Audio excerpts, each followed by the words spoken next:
Okay. Um, so the title of this talk is Brexit. What the hell just happened? And it's intended to be a little bit funny, but frankly, um, it's kind of a mess. And as most messes, it has many authors, and there were a lot of miscalculations and mistakes along the way. And it was a messy arrival to a messy conclusion, which we're just now coming to a sort of a peak about. The UK is right now negotiating their final agreement with the EU. Well, we don't quite know what it's going to look like, but in any case, I'll just start by sort of letting you guys know what the UK's position within the EU was, because that's sort of key to understanding why anyone in the UK would want to leave. And the UK has been a member of the EU since the early 70s, and right from the start, it was the most reluctant integrator in the EU. That is, it was a member of the EU, but whenever issues came up about, whether to increase the centralization of the European Union or increase the power of the European Union vis-a-vis the member states or anything like that, the UK was always the last member state government to agree, and was always the most reluctant to agree to anything really ambitious or radical. So they were really the brake on sort of rapid progress of European integration. Also, in those policy areas where it became clear that they were just the only holdout, the EU adopted a new way of proceeding through integration, which was to give the UK special exemptions called opt-outs.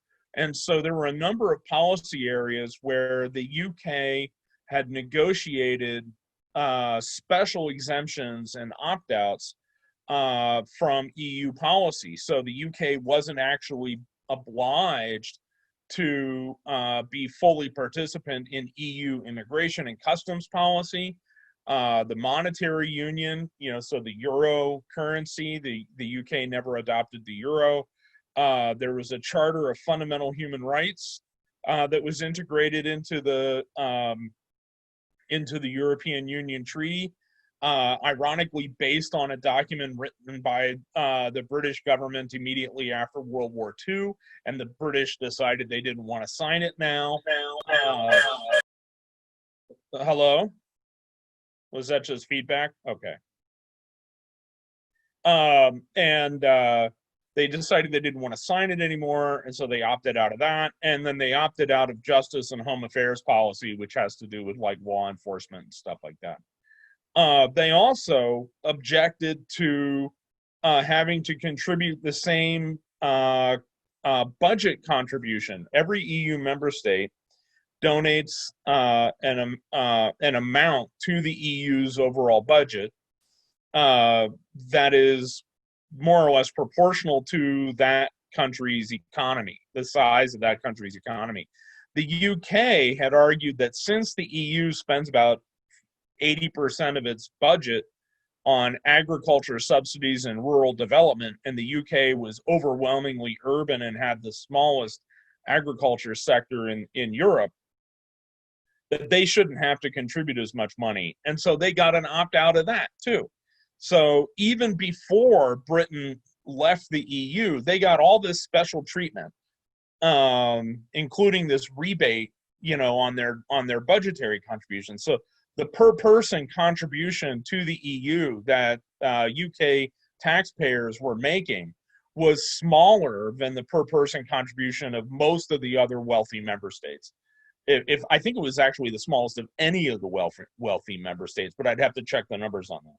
So the Britain leaving the EU, in one sense, was, well, they were already sort of halfway out of it anyway. In another sense, though, it was kind of pointless because the things that the people that wanted out were concerned about had already been addressed. So here's the other side of the coin. The UK's economy is totally tied to the EU. So I did some, looked up some off the cuff information and did some sort of top of my head calculations. And roughly 60% of all of the UK's foreign trade is with other EU member states. So nearly 2/3 of all the trade done in the UK, that's exports plus imports, is done with member states of the European Union other than the UK. On top of that, about 60% of the UK's total economy is imports and exports. So that's much more trade oriented than the United States. The United States, we're nowhere near as trade oriented as most European states, but Britain is a very trade oriented economy. So about 60% of their economy is traded, and about 60% of all that trade is with the EU, which means that about 36% of the total or UK economy is dependent on the EU, which is a big deal. So that means that leaving the EU is a huge risk for the UK. They're putting at risk over 1/3 of their total economy. Okay. So, let's say that tariffs, on that third of the economy go from 0% to just 15%. That's a massive hit to the overall British economy just from that. That's not even counting any kind of secondary effects or anything like that. So this was a huge risk, which leads us to ask, why would anybody want to do this? And I think this cartoon sums up, what was going on in Britain at the time of the Brexit referendum and in the years following. And it's a picture of a British conservative sitting on a branch, and he's sawing off his own branch, and he's really dismayed. He's like, oh my gosh, someone's sawing off the branch, and he can't figure out who's doing it, and it's him. And it, a lot of people were, calling it an own goal, which is, a soccer term. And of course, the British are big into soccer. So, okay. So who wanted this? And this is just a quick breakdown. There are other more sophisticated analyses of the vote in the political science literature, but this is close enough for just having a conversation about it. And what you can see is that about 2/3 of conservatives, just under 2/3 of conservatives voted to leave, but nearly over 1/3 of them voted to stay, and 2/3 of labor voters voted to remain, but just over 1/3 voted to leave, and similar number for the Liberal Democrats. Only UKIP and the Green Party. UKIP is the UK Independence Party, which was formed specifically to push the issue of Brexit. Even 5% of UKIP voters voted to stay in the EU, which is, this is odd, that someone would vote for a party that's reason for existence was to get the UK out of the EU, and then when they had the chance to do it, they voted to stay. This is odd, but in any case, there you have it.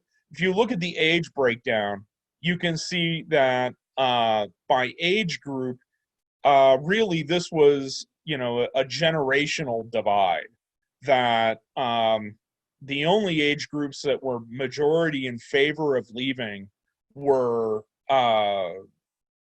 over 50s and over 65s. And as a Gen Xer, it always bugs me when they cut this at 50, because there are Gen Xers who are over 50 now. And I would bet that if you broke it down by Gen X versus Boomer, you would find out that Gen X was majority stay, and boomers were majority leave, but they throw half of the Gen Xers in with the boomers because, you know, I don't know, boomer tyranny and gerontocracy and all that stuff. Okay. And also education.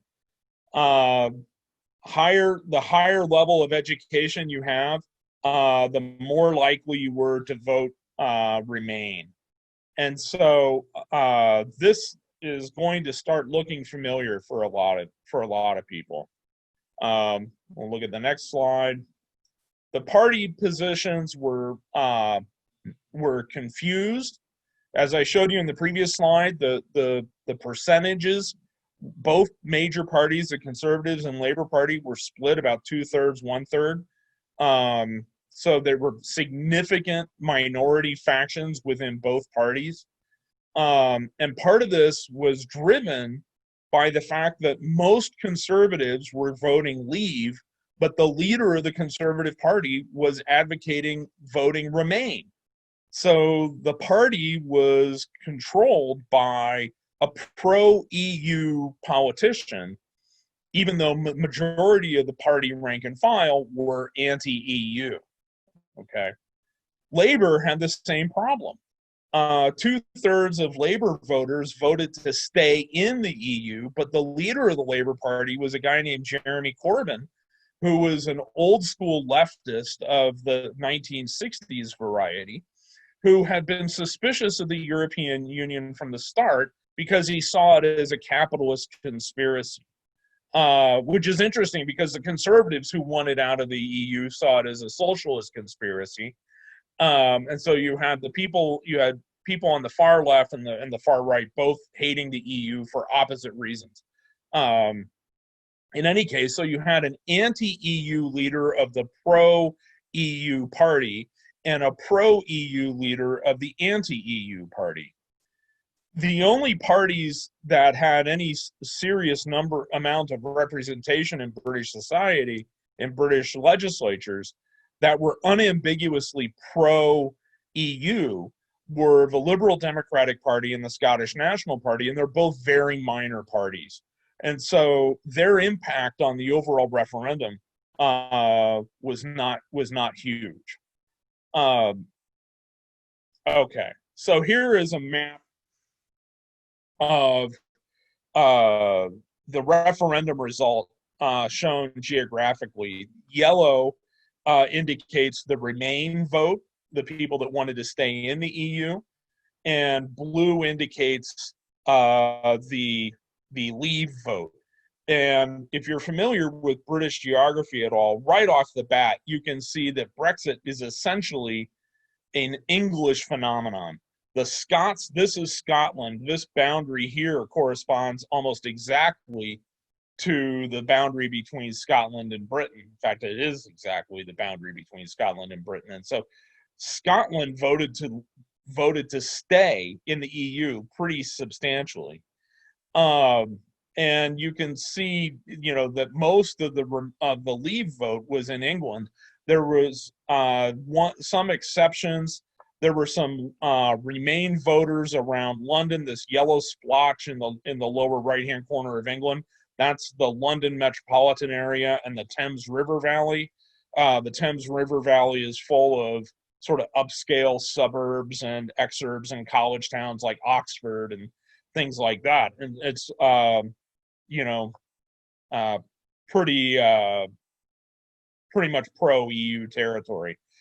These yellow splotches in Wales, this section here that looks like the head of a pig, is Wales, and the yellow splotches there correspond to major cities in Wales in the lower right-hand corner of Wales, and on the far west coast of Wales, that's actually Welsh-speaking minorities. So there is still a separate Welsh language. There's a small number of people who still speak it, and they live on that west coast, and they voted to stay in the EU. The other yellow splotches throughout this map are cities and Northern Ireland. And this is going to be an issue later. The blue parts of Northern Ireland are the predominantly Protestant neighborhoods around Belfast, and The yellow areas, the Remain areas, are the predominantly Catholic areas. And so the Protestant versus Catholic split in Northern Ireland manifested itself in this referendum as well. So what you have essentially is urban and non-ethnically English voters voted to remain in the EU. And the vote to leave was driven by ethnic English voters, primarily in rural areas, and mostly older and less educated. So let's see. Am I seeing some chats? Let's see if I can bring up a chat. Let's see.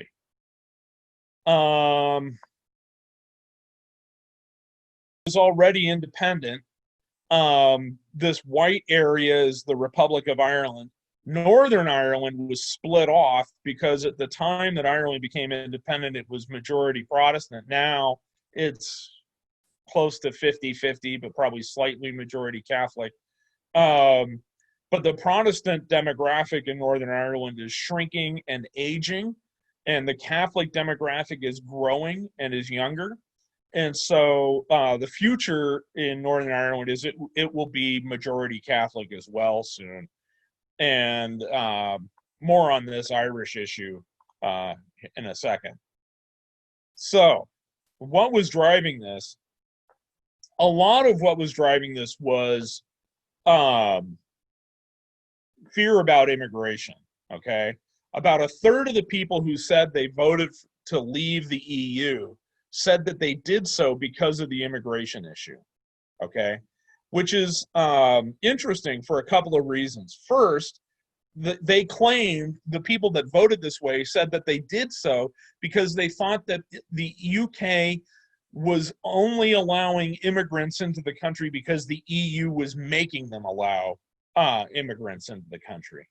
The reality is that the UK had already opted out of EU immigration policy years before. And so the UK already had total control over its border and immigration policy. There was no EU-driven flood of migrants coming into the UK.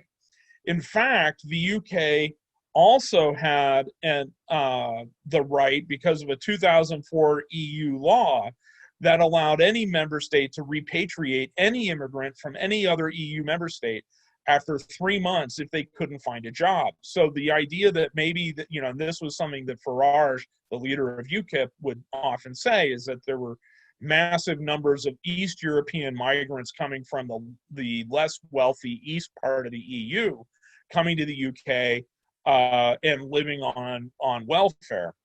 But the law gave the UK government the right to send anyone who did that back to where they came from within 3 months of their arrival if they couldn't find a job.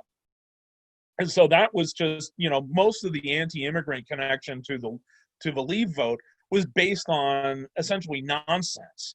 But, you know, it still motivated about a third of the vote. Okay, so let's get back to this. Let's get back to this Irish problem, because it really is kind of a big deal. So the conservative governments that were overseeing the negotiations after the Leave referendum and before the final passage of the Leave deal in 2019 didn't have a majority in Parliament. They needed a handful of seats of this small Protestant nationalist party in Northern Ireland called the Democratic Ulster Unionist Party. And the Democratic Ulster Unionists represented those blue splotches in Northern Ireland. So they voted to leave the EU, but their economy is entirely dependent on trade with the Republic of Ireland. That's the rest of their island. The rest of the island that they're on is a separate country, and it's the Republic of Ireland, and it is also an EU member. And because it is also an EU member, there is free movement of goods, services, and people back and forth between Northern Ireland and Ireland, which means that if you're, let's say, a farmer, a Protestant farmer in Northern Ireland, you're probably making most of your profit from your farm by sending your produce down to Dublin, which is booming and incredibly wealthy, and this really energetic growing economy. They call it the Celtic tiger because its economy is growing so fast. And so if you're a Protestant farmer from Northern Ireland, membership in the European Union means you can sell your goods down in Dublin. If that border between Northern Ireland and Ireland is reestablished because the UK leaves the EU in a way that erects trade barriers between the UK and the EU, your livelihood will be snuffed out. And so this DUP party wanted Brexit for symbolic reasons, but they desperately wanted to keep that border open. So they wanted what Tony Blair called meaningless Brexit. They wanted a Brexit without any actual trade barriers. And the other term that gets used for it is soft Brexit. So the DUP wanted a soft Brexit, but they also did not want any distinction made between Northern Ireland and the rest of the UK, because they thought if that was allowed, it would be a slippery slope towards the reunification of Ireland, which would mean Northern Ireland being ruled by Dublin instead of by London, and that's the last thing they wanted. They'd rather stay in the EU than risk that, also largely for symbolic reasons. Okay. Now, the problem that these DUP guys face is that the majority of the Conservative Party wanted a hard Brexit. That is, they wanted Brexit with trade barriers. So that would have been a real problem for Northern Ireland. Now, this is a problem again because no deal on Brexit can be passed without the EU signing it too. You needed both Britain and the EU to sign the deal. And the EU's decision-making on this is unanimity, which means any tiny little insignificant member state, even Malta with a population of like 400,000, it's a barely habitable desert rock in the middle of the Mediterranean with no natural fresh water sources. They get 100% of their water from rain and desalination. So this is a tiny, tiny, not very powerful country. Malta could have vetoed this deal over any pretext that they wanted, okay? It's also a former British colony, one of the few that actually has good relations with Britain. Lucky for Britain. On the other hand, most of the EU member state governments wanted the UK to pay a penalty for Brexit because they wanted to deter future member states from leaving the EU later. So they wanted everyone to look at the UK and say, gosh, what a disaster. We don't want to do that. Also, Ireland is a member state, which means Ireland can veto any deal. And Ireland was making it very clear that they were not going to agree to a hard border between Northern Ireland and Ireland, because the Irish economy and the Northern Irish economy are totally dependent on that open border. So they didn't want to have a closing down of that border. It would have been really bad. And one might be forgiven for thinking, well, the Irish have been waiting 900 years to put a dagger in the back of the English, and here's their chance, and so they're going to do it. I'm not going to say that that wasn't probably part of it. Also, other grudges in Europe. Britain controls a small port on the southern coast of Spain called Gibraltar that Spain has wanted to be returned to Spanish control for over 100 years, really since the Napoleonic Wars. They've wanted this. And Gibraltar voted mainly to stay in the EU. The British voters in Gibraltar voted to stay in the EU. So Spain was making the argument that they did not want a hard border between Gibraltar and Spain. The voters in Gibraltar were also making the argument they didn't want a hard border between Gibraltar and Spain because their economy depended entirely on interacting with Spain. And so the British were really between a rock and a hard place. On the one hand, the conservative voters were demanding a hard border everywhere, but on the other hand, several EU member states and several constituencies within the British population were demanding a soft border. Okay. Also, France has an enormous amount of trade back and forth across the channel, and they wanted a soft border. So lots of people wanted a soft border. So what actually ends up happening with all this? How do they cut this Gordian knot? Boris Johnson, the current Prime Minister of Britain, rebelled against Theresa May, who was the Prime Minister before, and the leader of his own party, because she was going to have a plan with soft Brexit for Northern Ireland and hard Brexit for the rest of the UK. Johnson rebelled, saying that this was intolerable. We can't have soft Brexit for Northern Ireland. It separates Northern Ireland from the rest of the UK. This is terrible. We have to have hard Brexit throughout. And when he got to power, the Northern Irish faction of the pro-Brexit group wouldn't go along with his plan. So what he ended up doing was passing essentially exactly the same plan that Theresa May tried to pass that he rebelled against. And all he ended up doing was destroying Theresa May's career as prime minister and then making himself prime minister, which may frankly have been the point all along. But the deal puts a border now between Northern Ireland and the rest of the UK. And so, there's a real problem with this. Johnson gave the Northern Irish Assembly a veto over continuing this deal post-2025, but the Northern Irish Assembly hasn't met in years because of disputes between Catholics and Protestants. And so, he really kicked the can down the road, passed the buck, whatever cliche you want to use to describe that situation. But he did write up the deal, and then he took it to the populace for an election.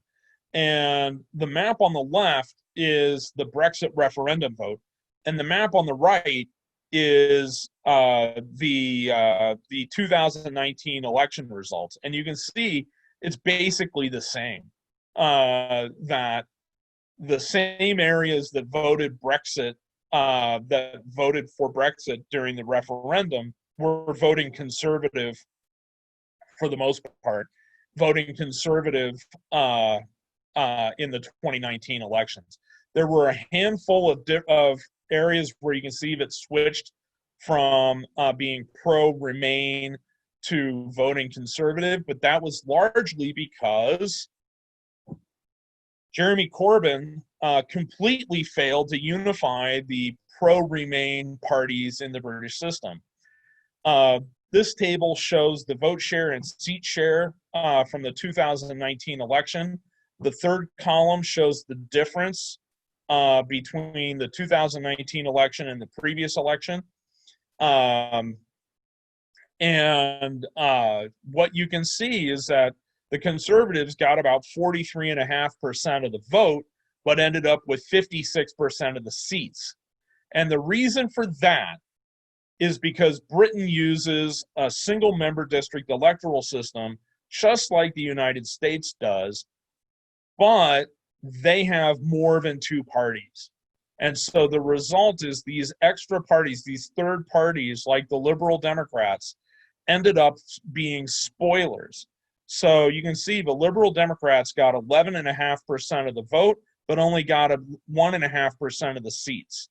And that's because in a single member district system, if you're the third biggest party in the system, you get hosed. And the only exception to that rule is the Scottish National Party, the SNP, which got 4% of the vote and 7.5% of the seats, but that's because they're geographically concentrated in Scotland. And even in Scotland, there were a couple of seats that went for the Conservatives because voters were split between the SNP and Labour. And if all the pro-Remain voters in those districts had voted for Labour instead of splitting, or if all the pro-Remain vote in England had voted Liberal Democrat, or had voted Labour instead of splitting between Labour and Liberal Democrat, Labour would have won the election in all likelihood. They might not have won it outright, although they could have, but they almost certainly would have won it by building a coalition with the Scottish National Party, with whom they have many ideological similarities. And so, I'm showing you this not only because it's relevant to the Brexit thing, but also because I know it's very common for people to say, oh, if only the United States had a third party. And this is the cautionary tale. Third parties in a single member district system usually result in exaggerating the power of rural constituencies at the expense of urban majorities, really dramatically and in grotesque ways. And so if you're someone who lives in a big city and you're advocating for a third party, you're basically writing a political suicide note. Okay, so what about Scotland? Scotland voted overwhelmingly to stay in the EU. Okay, they vote overwhelmingly for either the Scottish National Party, which is a left of center party, or Labour, which is a left of center party. Despite this, they are subject to government by London, which is dominated by the Conservatives, largely because of the rural biases built into the British electoral system. And so Scottish independence is driven, sentiment for Scottish independence is largely driven by this sense of ideological separateness. That is, it's not just ethnic separateness, it's also that we Scots are a left of center, pro-EU, pro-globalization crowd, and we're being dominated against our will by English conservative majority that is built into the system that we have no chance of defeating, and that, oh, by the way, they're also not the same ethnicity as us, and we used to be an independent country. And so since 2019, the polling on Scottish independence has gone from a +5 to +10 advantage for against independence to a +5 or 10% advantage in favor of independence. And so it's looking like Scotland may very well have another referendum. Okay, now what will this do to other EU member states? So far, its main effect has been to increase support for European integration across the EU. And that's,